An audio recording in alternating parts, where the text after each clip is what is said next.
something that bothers a lot of companies is debt, right? Now, investors of late have been skeptical about companies with high promoter pledges, and understandably so, following the SL Group's fallout. A Kotak Institutional Equities report shows that promoters of 108 of the BSE 500 companies have either pledged their entire holding or a large chunk of their stake.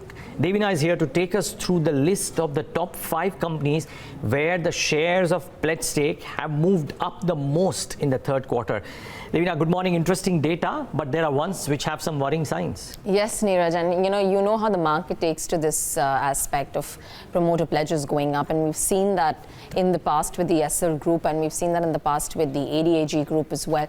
Though now we come down to talking about those companies and how the debt has been reduced, or the pledge shares have been reduced on the back of promoters selling out their stake itself, but that's a bit later. I want to talk a little bit more about some of the companies, the top 5 companies where you've actually seen an increment in the promoter pledges going up, and then quite significantly at that. So there's been a sharp rise of pledge in shares of companies of Future Consumer, where the pledge shares from the September quarter to the December quarter have gone up from 62% to 91%. So that's a steep increase. Now remember, all of these companies, we've got in touch with the managements to ask them what is the reason why your pledge shares have increased. Future Consumer refused to comment on why their increase in pledge shares. You have Wockhardt, which has gone up substantially from 4% to 24.7% in terms of their pledge holdings.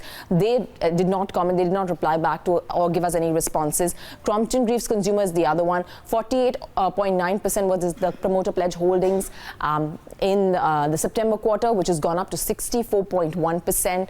Dhanuka Agritech has gone up from 3.4 to 14%. Here, the management did reply back as to why they had to pledge their shares. So they have, put in a bid for Orchid Pharma, which is in the NCLT. For that, they have to give a bank guarantee of about 50 crores, and that is the reason why the promoters have pledged shares. So therefore, the pledge shares have gone up on the back of that bidding that they've done and the bank guarantee that they have to give. And finally, SpiceJet has gone up from 39.4% to 44%. So these are the top 5 companies where we've seen individual promoter shares increasing their pledges. Overall, however, there are still more companies that have almost the entire promoter holding which has been pledged. And we'll just quickly come to those companies. Now look at Gayatri Projects.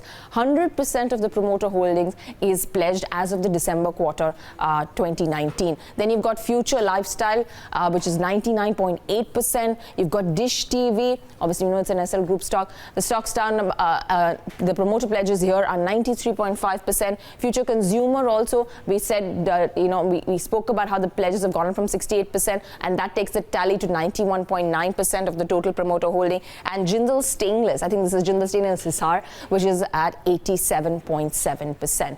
Now all of this obviously is a very concerning fact, but remember, Kotak's report doesn't suggest that most of the companies where the pledges have gone up may not be because the companies are facing any stress, but they could just be on the back of some additional security or guarantee that has been warranted, and therefore the promoters have put their shares on pledge. Aside from that, however, while these are the negatives, the positive is that the total pledge as a percentage of promoter holding of the BSE 500 set has actually come down and it's at a 9-quarter low. So if you take a look at this, come to 2.28% from the earlier 2.52%, and this is a 9-quarter low for the total promoter pledges. Aside from that, there are some companies which have also reduced their pledges, and we spoke about the SL Group, Z, Yes Bank. Now, obviously, these two companies have reduced their pledges on the back of the fact that the promoters themselves have sold out to pay off debt. So that comes out significantly. So Z's pledges have come down from 96% in the September quarter to just 18.5%, while you have Yes Bank from 35% pledge holdings to just about 2.6%.